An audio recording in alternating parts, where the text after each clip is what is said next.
is Vijaya Parameswaran. I am a dietitian and a diabetes educator. I work at Stanford with the SSATHI clinic. My area of interest is mainly to understand the role of lifestyle and in cardiovascular disease risk reduction. The role of lifestyle in reducing the risk of heart disease and diabetes. I've had the opportunity to work with South Asians for the last 10 plus years and had the opportunity to learn and tailor lifestyle recommendations for our community. It is very helpful to understand the cultural nuances that our community brings and how it affects our heart disease risk. What I have learned is that in terms of lifestyle recommendations, the 4 facets that play a significant role towards your heart health or heart fitness is nutrition, exercise, sleep, and stress management. When we talk about each of these 4 aspects, what is fascinating is that all these 4 aspects of your lifestyle feed into each other and elevate your well-being as a whole. The way you eat influences your ability and to exercise, how you sleep, and how you handle stress, and vice versa. So they are very connected. While we may end up paying attention to one or more lifestyle recommendation at any given point, while we may, for example, pay more attention to nutrition at some point or exercise at some point, the ideal state would be to see how we can incorporate recommendations that are tailored to you, to your current lifestyle, that focus on these 4 factors. One of the things that I find fascinating is in regards to exercise, our common misunderstanding of what exercise should be versus what type of exercise benefits us. It is helpful for us to remember that while exercise can be mainly looked at working out at the gym, movement plays a very significant role in how you process, digest food and affects your risk for diabetes and heart disease. So while you're working and putting together a plan to squeeze in some exercise, and until you get to that ideal state of finding a 30-minute window where you're able to exercise, whether you're exercising at home or at the gym, a simple thing that you can start doing immediately is paying attention to moving. Every 30 minutes, getting up, stretching, parking your car farther in the parking lot, taking breaks, walking to the water fountain. These are some things that you can start doing right away that all incorporate into the window of exercise and benefits of physical activity towards your heart fitness. In regards to sleep, I would say one of the things that is very helpful to know is trying to regulate your sleep window, trying to make sure that if you are a night owl, to slowly and steadily improve your bedtime closer to, say, 11 p.m., ideally between 10 and 11 p.m. And hopefully you get a good 7 to 8 hours of sleep. With regards to stress, more than stress management, you want to see that you have great coping mechanisms in place. Who are your coping mechanisms? Do you have friends, family, a good support system that helps you bounce ideas and helps you talk about factors that stress you? If you feel hopeless, if you feel you need help, you should certainly talk to your physician or your healthcare provider to seek help that may be necessary. You also want to look at techniques that are available to help you better understand and perceive stress. Techniques such as transcendental meditation that help you get a better perspective of your of stress and how you're interpreting it and how you can therefore deal with it. So finally, the cornerstone of lifestyle influencers towards heart health is nutrition, which is a topic of my passion. One of the things that we think about with nutrition is we pay a lot of attention to what are some things that you're not supposed to eat.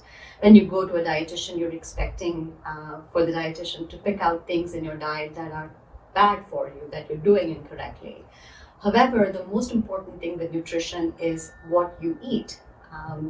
Are you eating the foods that are making you heart fit? Are you eating enough vegetables? Are you eating whole intact grains?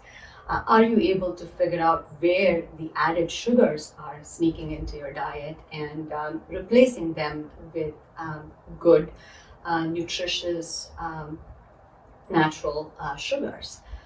So some of the things that I would focus on with nutrition from the get-go, starting the next meal that you're going to have, is think nutrient density, think balance. Look at your plate and make sure that the bulk of your meal is a vegetable. All vegetables count. Think about vegetables that grow on the vine, like your squashes. Think about dark green leafy vegetables. Starches, like potatoes and peas, don't count as vegetables. So as far as possible, non-starchy vegetable. And push yourself to try different varieties of vegetable, explore the Chinese market, explore other ethnic variations.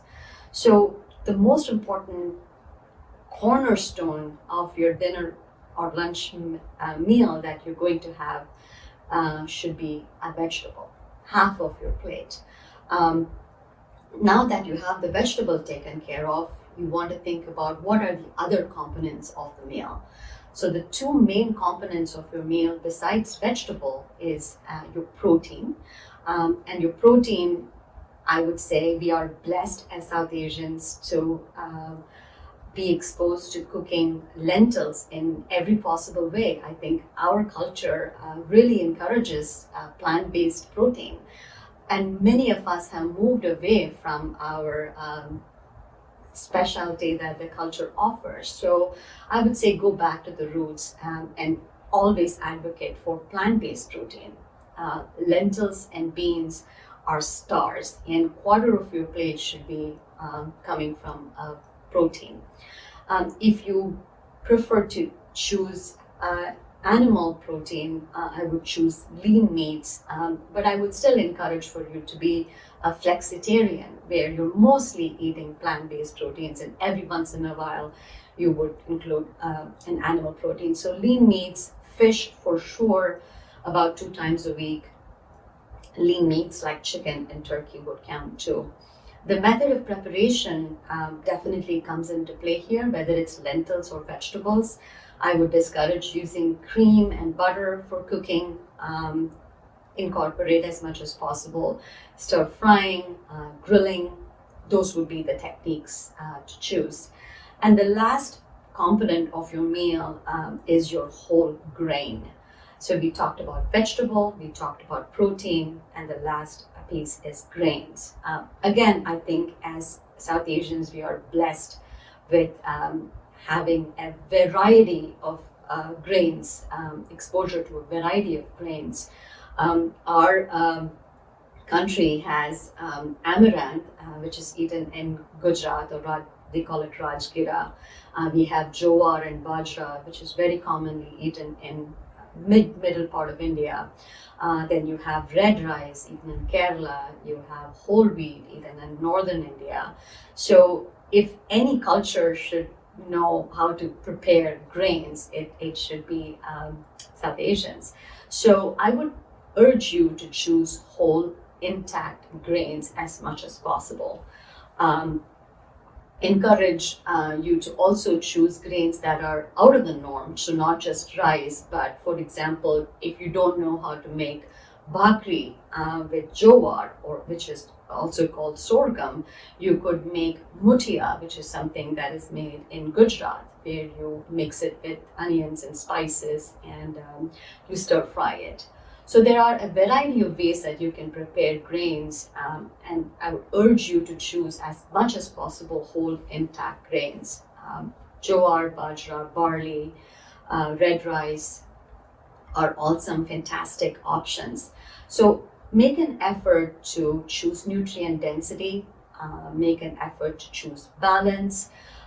There's plenty to talk with nutrition about snacks. I would always go for a piece of fruit as opposed to opening a bag. Anything where you're opening a bag which is processed is definitely something that you want to look with, be cautious, because it is processed, and any amount of processing, because we are surrounded in a world where we are continually choosing processed food, we need to be leery of that.